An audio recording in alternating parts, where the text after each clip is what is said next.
শুধুমাত্র শেখ মুজিবুর রহমানকে কেন্দ্র করে বাংলাদেশের ইতিহাসকে ঘূর্ণায়মান করা হয়েছে। বাংলাদেশের নির্দিষ্ট কিছু জেলা এবং অঞ্চলে হাজার হাজার কোটি টাকার বরাদ্দ গিয়েছে, কিন্তু এই যমুনা পাড়ের টাঙ্গাইলের মানুষের জন্য হাজার কোটি টাকার কোনো বরাদ্দ আসেনি। বিগত বছরগুলোতে এই বাংলাদেশে শুধুমাত্র পছন্দের কিছু জেলা বাদ দিয়ে বাকি জেলাগুলোকে ইচ্ছাকৃতভাবে বঞ্চিত করা হয়েছে। এই ঐতিহ্যবাহী টাঙ্গাইল তাদের স্বকীয়তায় বাংলাদেশের জনগণের কাছে এবং বহির্বিশ্বে যতটা গুরুত্বপূর্ণ জায়গায় থাকতে পারত,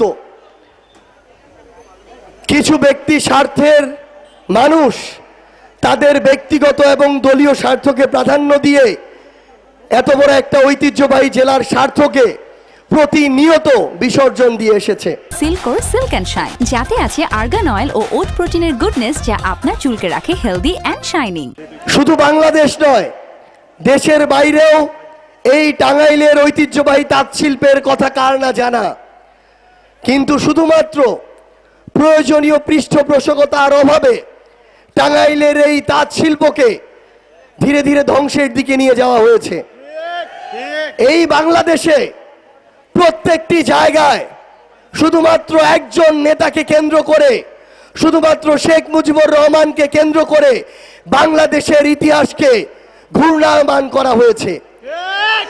অথচ যাদেরকে দেখে তারা রাজনীতিবিদ হওয়ার স্বপ্ন দেখত, সেই শেরে বাংলা হোসেন শহীদ সোহরাওয়ার্দী, মাওলানা আব্দুল হামিদ খান ভাসানীর মতো ব্যক্তিদেরকে ইতিহাসের একটি কোণে নিয়ে যাওয়া হয়েছে।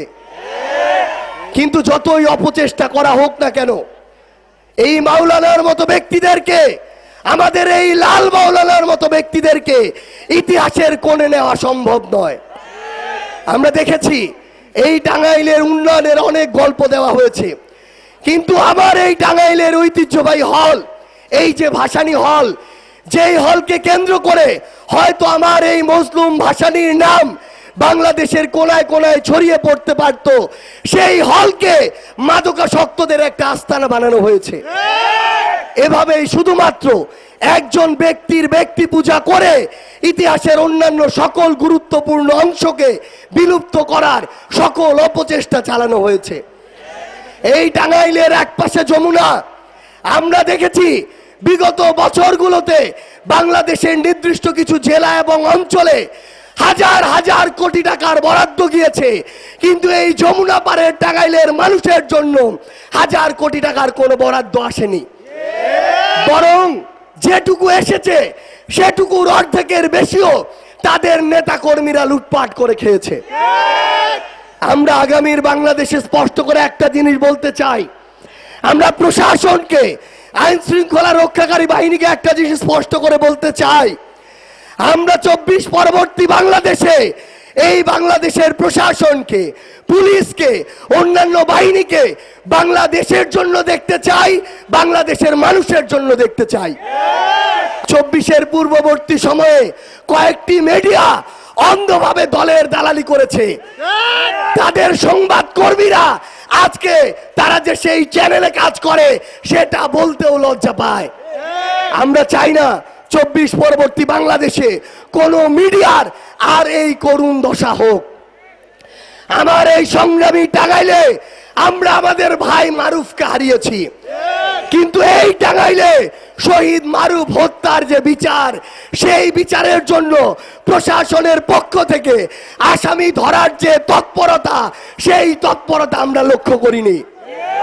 আমরা দেখছি এই টাঙ্গাইলের প্রশাসন কিংবা কিছু ব্যক্তি, কিছু গোষ্ঠী, কিছু দলের নেতাকর্মী এখন সেই বিচারিক প্রক্রিয়াকে সামনের দিকে অগ্রসর না করে বরং এগুলোকে নিয়ে মামলা বাণিজ্য শুরু করেছে। আমরা চিনে রাখছি কারা এই মামলা বাণিজ্যগুলো করছে। ওই 5ই আগস্টের সময়ে, ওই অভ্যুত্থানকালীন সময়ে হয়তো খুনি হাসিনা ভয় পেয়ে খুব অল্প সময়ের মধ্যে পালিয়ে গিয়েছে। হয়তো তখন সিদ্ধান্তগুলো দ্রুত গতিতে নেওয়ার কারণে কিছু কিছু সিদ্ধান্তের সীমাবদ্ধতা ছিল, কিন্তু এখন আমরা প্রত্যেকটা স্টেপ পর্যবেক্ষণ করছি। কোন মিডিয়া কার হয়ে কাজ করছে, কোন প্রশাসন জনগণের উদ্দেশ্য সার্ভ না করে ব্যক্তি বা দলীয় বা গোষ্ঠীর উদ্দেশ্য সার্ভ করছে, আমরা এর প্রত্যেকটা বিষয় পর্যবেক্ষণ করছি। এই টাঙ্গাইলে, এই বীরের টাঙ্গাইল, রণক্ষেত্রের যোদ্ধাদের টাঙ্গাইল, এখানে আমরা আর চাঁদাবাজি দেখতে চাই না।